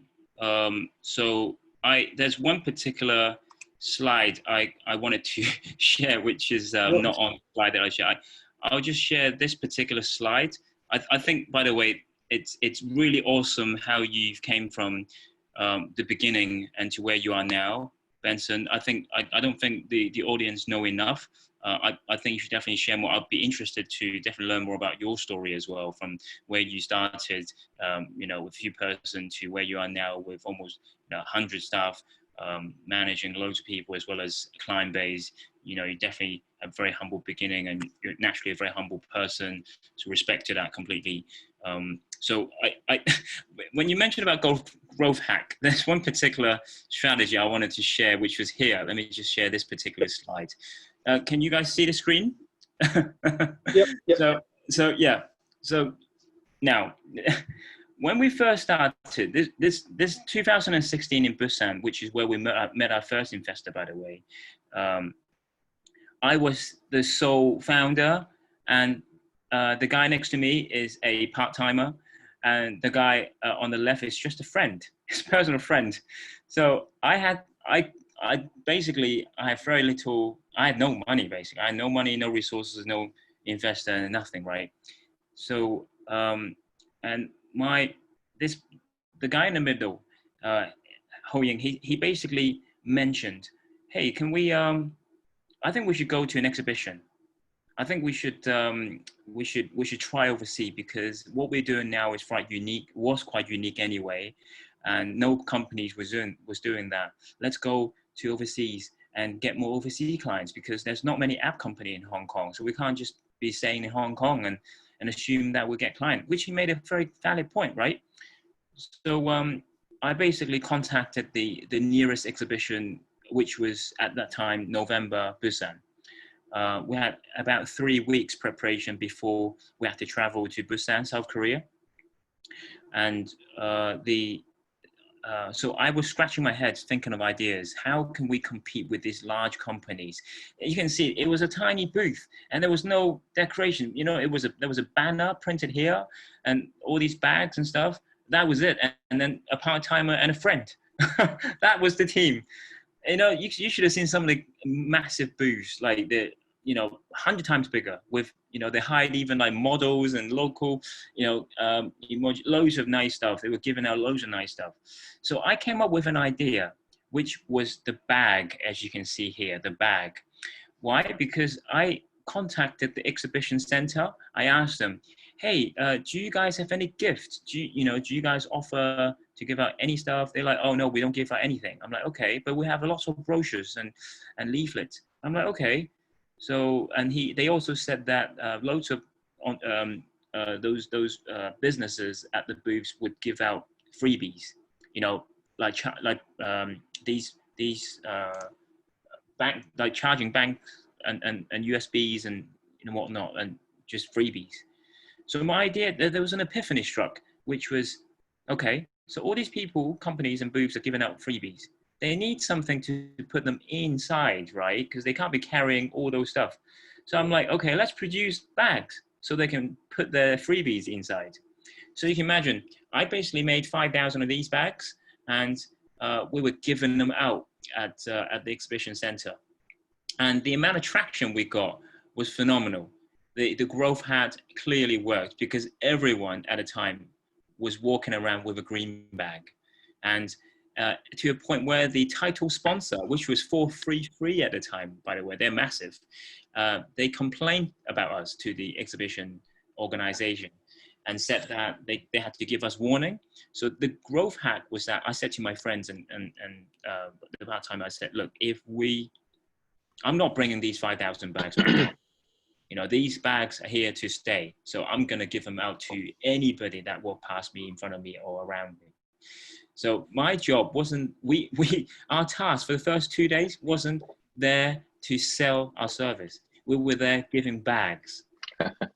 Crazy, right? The idea was crazy. Great idea. Great idea. Yeah, we weren't selling, we were giving out bags. So in the end, what's interesting was the strategy worked. It was amazing. We got our investor from the bag. We got a couple of our clients from the bags. And also, we also eliminated potential competitions, because nobody would see their freebies, right? Nobody could see the stuff that they're giving out. They were producing some really nice gift. Really nice stuff. Yeah, but they're all in your bag. They're all in our bag, walking around. Fantastic hack. Very, very creative. Yeah. Yeah. So very smart. That's my story to share. Yeah. Okay. So we have a question from one of our participants, Ziv. Okay. Says, thank you, Daniel and Benson, for sharing your rich experience in entrepreneurship. I really enjoyed this session, especially your take on fundraising and DD. You mentioned that going digital will be the future. However, for a lean startup, how do you get the rich talents to help with your business, e-commerce, marketers, website design, app development, programming, when your primary training and education is not in computing or tech? So how do you get tech people to work for you or work with you if you're not a tech person yourself? Okay. He says, we find it challenging, especially with a shoestring budget, to hire the right full-time staff who are adaptable and flexible and also willing to take up a wide range of job scopes. On the flip side, however, third-party agencies, which, I guess recruiters, are very costly. So I guess the question is, how do you hire tech talent? Particularly if you're, what's a good way to hire tech talent, especially if you're not the tech person yourself? Yep. Maybe I'll start off a little bit on that, Danny. Yeah, so thanks for the question, Ziv. I'm sure it's pretty tough for you right now. But I think a few things there is you as a founder might need someone who's a technical co-founder to help come with you on the journey, because as you grow, you would need someone who is able to understand infrastructure, understand the development life cycle, understand all of those processes in place, and is motivated enough to work with you on your ultimate mission and your goal as a startup. Because even if you hire tech talent, that would be an issue if they're not as motivated as you or equally motivated as you, I'd say, to achieve that mission. So that's one thing. But there's also a lot of talent out there in a lot of different platforms where you can engage them and find them. Of course, the talent is motivated through monetary means, but a lot of them are lower cost than hiring someone from Hong Kong, let's say, and you would still need to manage them. So ultimately, I still think finding a technical co-founder might be a route to go. And there's a lot of programs out there to help you match to a technical co-founder, because it's really the only way to make sure that you've got the quality and the future scalability as well. Daniel, do you have anything to add? Yeah, yeah. Thanks, Benson. I definitely echo with what you said. Finding a technical partner for the long run, it makes complete sense. We have a long-term technical partner as well, CTO, who's based in China, and it's definitely the way to go. But how do you gauge the person's ability and technicality and skills? How do you verify and justify the whatever pay scale? You really have to dig deep by asking a ton of questions, as well as asking the person to prove themselves if he or she is looking to become a partner. A lot of it is about exploring. If you really think this one single person is the best fit, then what are you willing to do to hire this person? For it may be payment, but if you mention the fact that you have a tight budget, then what else are you offering? If you're saying that, by the way, this message is to all CEOs, all founding CEOs. Because if you can't solve this problem, you will not be able to solve this particular question you're asking, which is, if you're a founder and CEO and you cannot bring fundraising into the company, so if you can't, and if you can't bring the business in yourself, which is customers, then I'm afraid you're not doing a good job as a CEO. Because one of the main responsibility for the CEO, and it's not the job for CFO, by the way, it's the CEO's job, is to bring clients and fundraising.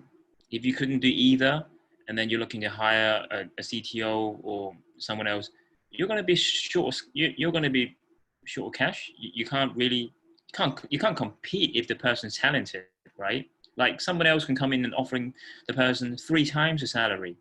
Also on top, maybe the things that they want: progression, career path, maybe even ESOP shares in a business. You know, large blue chip companies can easily do that if the person is so-called such a talented person. So you have to focus on areas and deliver your tasks as well, and your responsibilities as the founder, if you're the founder. So this is, sidetrack message to all founders, because once you brought in enough funding capital, or and/or some clientele, then it's much easier for you to convince new partners to come in. They would see that the company has traction. They would see that the company has financial funding background support.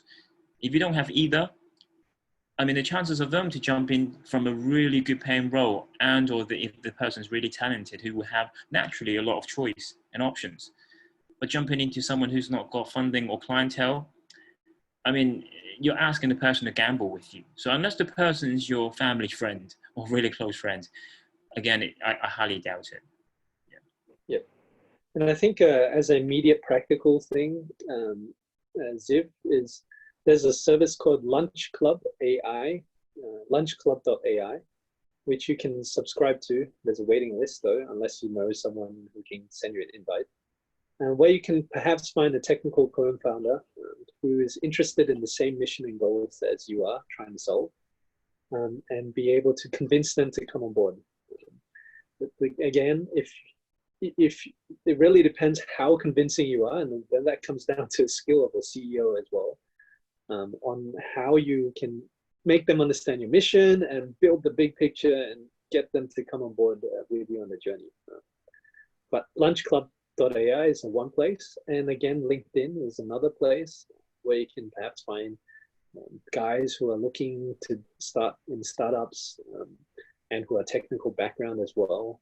Have chats with them, do your due diligence through asking friends who are more technical to do interviews with you and discussions with you. That's always another growth hack, because at the end of the day, we all don't have money, or rather we don't want to spend money on things like this. So just try to minimize that as much as possible. Yeah. There's also, which is echoed to what Benson was saying, that I think LinkedIn's a really good place for finding talent. But you must absolutely understand your value, your business proposition, what you're absolutely offering. If you're looking to hire a talent, not wanting to give out much shares, but pretty much the person relies on the person to build your tech platform, which pretty much drives the whole business forward. You would see that the person has a lot more negotiation power. So you have to be understanding where you are and where you stand. Just because you came up with the ideas, but you have no technical backgrounds, and there's no way you can patent the whole thing, then I'm pretty certain the person can just come up and do it themselves, which happens in the startup world so many times, so regularly. So you have to be absolutely willing to compromise where, your amount of shares maybe, the roles of responsibility, and even, compromising a pay scale as well. So don't just think that because you come up with the idea that you're the boss, because, it's highly unlikely. Yeah, I agree with that sentiment. I mean, we've seen a lot of ideas come out of the startup world, but the execution and how you can gain that traction as a founder, I think that matters a lot more. Yeah, 100%. Yeah, hope that answers your question, Ziv. Not sure if it did. Yeah, thank you both very much for the answers. We have another, and I share your sentiment that execution is really the key. As a lawyer in the technology investment space, we see a lot of ideas, and people do ask us, where can we find investors? I've got this idea, but investors are smart, and they invest on not just your idea, but actually more crucially, a bad idea well executed is probably worth much more than a good idea that's badly executed. There's so many of those examples out there. So your execution team and capability are going to be very key for investors. We have another question from Caller. Okay, what are the key considerations when raising new money at the angel stage? What is the optimal amount that you don't get overly diluted, and what are the key governance rights at this stage? I'll hand it to both Benson and Daniel, and then I you know, this obviously there's you know, there's something I can touch on as well. Sure. Daniel, would you like Okay. to? Yep. Sure. I'll go first. So this is really two parts of the question. I'll answer the first part, which is the key considerations when raising new money at the angel stage. I mean, the first consideration, obviously, you need to understand first why you're fundraising. What are you fundraising for? You know, loads of people don't really understand why they're fundraising for, just because everyone else is fundraising and they're going around fundraising. So most people use fundraising for growth, especially when you're early stage. You know, when you're a startup, early stage, when you have no traction or have very little traction, you want to keep that momentum. You want to keep gaining traction, scaling your traction, you know, get that first client of yours, scale that client, or repeat that winning formula. Because if okay, once you've identified a winning formula, so what it means is, okay, if I have successfully completed a platform, this will subscribe, or I'll probably gain 10,000 subscribers in 2 years' time, and that would translate to X amount of $1 million. So I need to raise $500,000 to sustain for the next 24 months runway, or 18 months runway, or 12 months runway. You really have to calculate costs. It's actually very mathematical. I just have to say, this goes back to earlier on what I shared on the cash flow thing, the topic. You have to understand where you are as a business. At the end of the day, you're running a business. So you have to understand your figures. You have to understand your cost and your projections and things that are coming in, things are going out. And same as fundraising. If an investor come and asks you, what are you fundraising for? And you're speechless, the chances of you closing that round, again, is very slim. So you have to understand, know your figures, know your products, know your market, know your audience. You have to know everything, because when an investor questions you, and when you show the slightest doubt and not sure, again, it's a sign of weakness and uncertain, and also it would potentially increase risk in terms of the investor's mindset. So you have to be absolutely certain.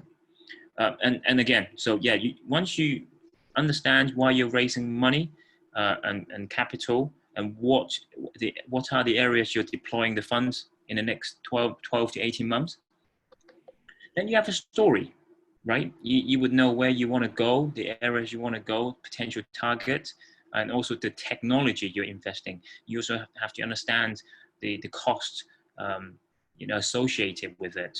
You know, if it's a cloud-based, online-based, does it translate to scalability? You know, who are the potential partners?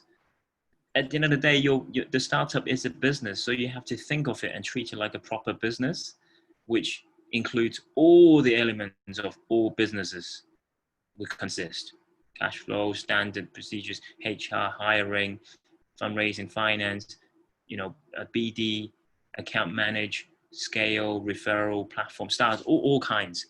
So yeah, but going for the second part, actually there's 3 questions, but the second part, which is the optimal amount. So you don't get over diluted. Now, first of all, what's an optimal amount? I think that relates to the type of business you're at. Some business or some startups are hardware driven. They need a lot of hardware, like these biotech, right? They need a lot of machineries and potential, even the hirings are quite expensive, like doctorate, PhD degrees, right? You have to be a researcher.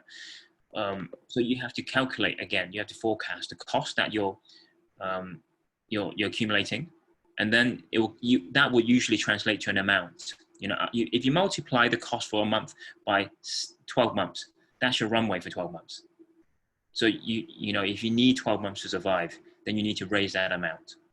And actually, what would be a more relatable question is your valuation, which it's not mentioned here, but because whatever amount you're fundraising, I mean, it's basically going against the valuation. So who gives you that valuation? Well, I didn't couple it with our valuation, just to share, to you guys. Our valuations was given to by investors, both time, 2 different investors. And I actually negotiated down the valuation as well, because I didn't want to have such a high valuation at first. I figured it was just too much, too high of a pressure. Because once you have a high valuation at first, I felt like we are chasing too much for the second round, because our goal was to keep raising. And naturally, I think we're right, because when COVID hit, there were some problems with our partners. So the reduced valuation actually helped us with breathing space, which actually secured the newest round with even higher valuation. So yeah, valuation, it's another art, but I usually let the investors gauge and give a price tag. And then you would obviously understand the dilution bit, which is, the amount you're raising against the valuation that you're being price tagged, and then translated to amount of shares or percentage of your company's been diluted. Usually you don't want to get diluted for seed round, you don't want to get diluted more than 20%. For reference, ours were less than 6%, I think, or 7% first round. So 20% is already quite a lot, I think, for seed round. Because Series A would be another 15, 20% maybe. So you don't really want to dilute more than 20% for seed, unless you absolutely have no choice. Like if that was the only investor you can find, then yeah, take it, because you need that to survive, right? But if you have more choice, always leave yourself with more options and choice. Don't just speak to one investor. They say that you need to speak to 100 investors. Just to give you guys a benchmark, 100, not 1, not 10, 100. You got to go through the numbers, right? It's a numbers game. So you got to go through the numbers before you find a good investor, before you find multiple offers. Stack the cards towards you. So that means that you have more options. You can choose one over the other. You can, there are tricks and strategies you can play with the investors as well. You can DD them. What if the only one that came to you didn't pass your DD? Would you still take the person's money? So things like that. Always give yourself more options. And finally, what are the key governance rights at this stage? I don't quite understand. Can you elaborate further on this question? I mean, or maybe Basil can answer this. Basil can chip in on this. Yeah, I think what he's probably talking about are like, board rights, board and veto rights and things like that, the stuff that you see in your typical sort of venture capital document package, Yeah, so I guess the question is, what are the governance rights that that you should be giving to the investor? That's very hard to say. It's very variable. What they'll probably want is some board appointment rights. It depends on the class of shares they're investing in. They're not likely to be, well, angel round, they could be buying ordinary or common shares. But for subsequent rounds, like your Series A and so forth, they'll probably be going for preferred shares, which gives them, preferential rights in the liquidation or an exit, and together with that, board rights. But angel rounds, it should be friends and family. They may not want governance rights at all. They're really investing in you based out of trust, and and leave you to run the company. Hopefully, that's what you should be getting for a seed or angel round. I don't know if that answered your question. In terms of dilution, obviously, you don't want to be diluted too quickly and at an early stage, because with every round, that Daniel's approach was quite unusual. I do understand his thinking there, but most people try to get their valuation higher, and then and then even higher at subsequent rounds, whatever the circumstances may be at that point in time. Partly as a strategy to reduce the effect of dilution. But the higher your valuation is for the same amount of money, the less dilution same amount of money invested, the less dilution you'll experience. Yeah. Yeah, I agree with that. For sure. Yeah, I agree with that too. Just to add a bit more on the governance, right? You mentioned about the veto right. There was a particular program I remember that basically offered the incubation to have the veto right, which means that they could get in the way of you closing your next round because they could say no to the next investor. Things like that is too much power for what they were given, which was virtually very little. So always be careful on what you're giving out. Very much, it's about control. Very much, as I hear from all these pre-IPO and IPO companies, friends, they say to me, if you don't have control, the shares are meaningless. Yeah. That's what it says. Yeah. So I'm not sure how much that will translate to you guys, but I certainly think it's very important to read the document, hire a good lawyer, find a good partner like Basil, I think. Exactly. Yeah. Yeah. Yeah, I think on governance rights, just on Daniel's point, I think, I just it's a bit technical, but I mean, in terms of a veto over subsequent investment rounds, you'd normally only agree to that if it was a veto over a down round, meaning a round at a lower valuation, which would end up diluting the previous investor, and reducing the value of his shares. But yeah, it doesn't sound, Daniel, by the way, it doesn't sound like, a general veto right over any subsequent round, which would be normal or indeed, should be accepted. I don't think it's right. Yeah. I think it's time for some Q&A, would you say? Yeah, yep. We've been Q&Ing along the way. So if the audience has any further question, please, you can send it in the Q&A function in Zoom, or else you can send it to the chat. The panelists are open for questions and have been throughout. Yeah, I think a lot of the questions that we've heard recently have been really with the sort of more the nuts and bolts of raising investment, getting investment in, hiring people and stuff like that. It's these are real practical questions that it's hard to answer in a really meaningful way in a lunchtime webinar. Maybe it's something that we could address in a future webinar, or I don't know if there's any forum for to I think you mentioned there was you mentioned 2 platforms, LinkedIn and Lunch Club, and I don't know if there's anywhere else that budding entrepreneurs could go to get questions like these answered. Yeah. How do they get help? How does someone get help? I mean, there are things like, how does someone who's starting a new business, especially in tech, get help on these kinds of nuts and bolts? Yeah, I think so. For in Hong Kong in particular, I think Daniel is a member of a Cyberport Alumni Association, which is a place where you can also get help. And I'm also one of the members of Hong Kong Startup Support Group, which is also more of a grassroots startup organization. So there's actually a lot of organizations out there that do offer this kind of community with entrepreneurs who have probably gone through the same thing you have. It's not new. It's out there. The information's out there. Just need to find it, that community, and join that community, and just feel free to ask in that community. I agree, Benson and Basil.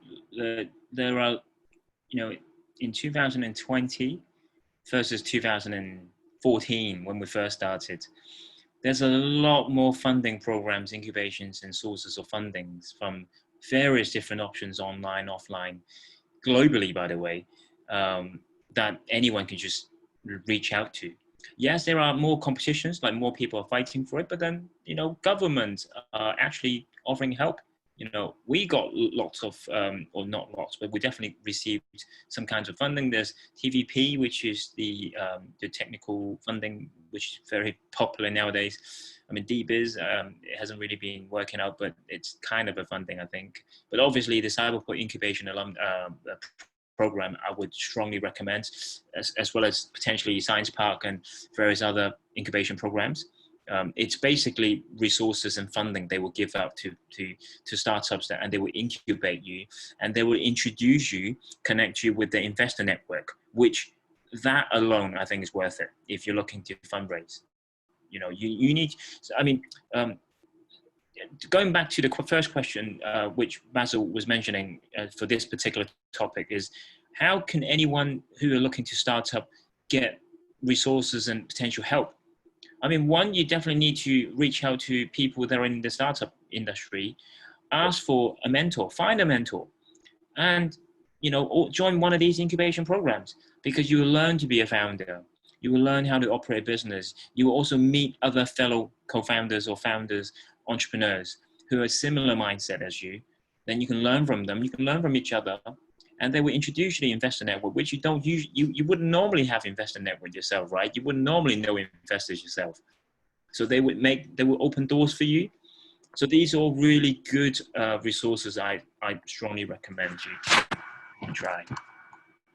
Thank you again, Daniel and Benson. Definitely there's and you both are key members of some of these startup communities and startup support organizations, and please do, members of the audience, please do check out Daniel's and Benson's bios again. I believe you should have them. And the names of those organizations are on their bios. Feel free to reach out to them, and you definitely should if you have questions, or you're thinking of starting out, or you feel like you need support. We have another question here from Calvin Choi, who says that Google allowed its employees to work from home for the coming year. 9gag completely moved out of their office in Hong Kong. So do you think startups still need a valid office or co-working space? Can the entire business go virtual? What do you think about that, Benson and Daniel? Yeah, I'll go first. So yeah, I think you as a startup can definitely go virtual. Of course, you still need some sort of office address for practical company registration purposes and automation nonsense. But at the end of the day, I think in the COVID-19 situation, you can easily use Zoom to connect to people. If they still need a face-to-face, usually it's just the first one, and you can meet them anywhere. Your staff can all interact in Zoom, online project management tools, and there's even software that's come out of Hong Kong called Remo. All of this, software helps you to interact and get your staff and your colleagues to work closer together. So I think in 2020, I think office space is less relevant. You just need to figure out how you're going to create the culture in a digital form, and how you're going to keep that interaction going on a digital platform when it's really easy for people to just disconnect and move into something else. Daniel, do you have more thoughts to add on to that? I think that's a very good point, Benson.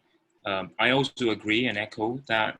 I think startups, especially a startup, you should be able to be flexible, right? Most startups, especially in early stage, have not as many people, not like these really established people and companies. We're talking brands that are over thousands of employees. Those will be a bit more difficult, I would say, to implement changes and moving everything virtual and working from home. But if you're a startup, you should be able to embrace changes, and you should be able to be agile, as what Benson and I would agree, as a business. Going to entirely online and virtual, I'm not sure if it's the best for all startups and businesses. I can't really say that for certain. I would say that it should be, you should be able to leverage, and you should leverage more online. So as mentioned, there's all these Zoom and online platforms, even Remo is one of them as well. There's loads other ones. I suspect you probably recognize Hwang from earliest pictures. So yeah, I'd say that, working from home is the new thing nowadays. We don't know how long this COVID would last. We don't know if there's another outbreak. We don't know if the behaviors have changed. They say that, you know, for the past 12 months, especially for Hong Kong, by the way, because Hong Kong's had a tough year. And you know, before even the COVID, there was the social unrest. There's, you know, a lot of stuff going on. I think people, you know, this co-working space is having a hard time. So they say one of the most, have you seen one of the stats? There was a stat that basically got published by, I think, e-commerce brands. I can't remember the exact name of the brands, but what it said was that the most purchased goods, like in 2020, the top 100, some of them are like gym equipment, like, you know, weights and stuff. Some of them are like working from home office related equipment, standing desks, like laptops and stuff, gaming equipment as well. And these are the top rising 100 products. And the dropping 100 products, like the ones that nobody's buying: beachwear, suits, travel cases, suitcases, you know, briefcases, sunglasses, all these that are beach, going out, travel related stuff, nobody are touching. So it's quite obvious that people are prepared. I mean, by the way, toilet roll is also the top 10 as well, naturally. Baby powders, you know, food. So people, the behaviors have changed. Yeah, and I think working from home, like it or not, you have to do it. You have to get used to it. So I would say, and I would suggest that earlier, you know, get used to it, find a platform or establish proper communication channel. For us, we don't use Zoom actually. For us, we actually don't even use Slack. I know loads of startups, almost everyone uses Slack. We don't. We tried, didn't work for us. So I think I would suggest that you should try all the ones that are available and find the one that suits you and your team. You know, at the end of the day, it's communication that matters, right? As long as you can keep your team and yourself communicated, your messages, your daily communications intact, I think working from home is fine. Definitely. Okay, so it is 2:06 p.m. Where we've gone a little bit beyond the time given to us for this webinar today.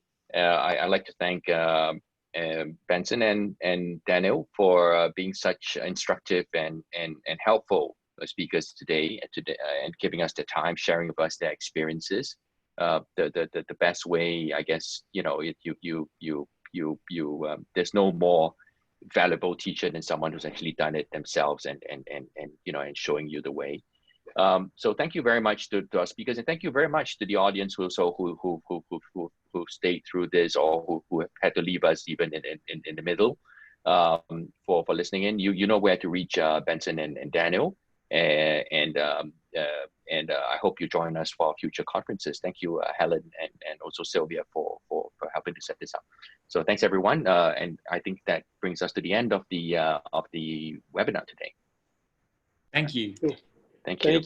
Thanks so much, Basil, as well. And thanks, Daniel. Okay. Yeah. Thank you, Benson. Thank you, Basil. Thank you, Helen. Thank you, everyone. Thank you. Yes, thank you. Thanks, Helen. Bye-bye. Bye. Thank you. Bye-bye. Thank you.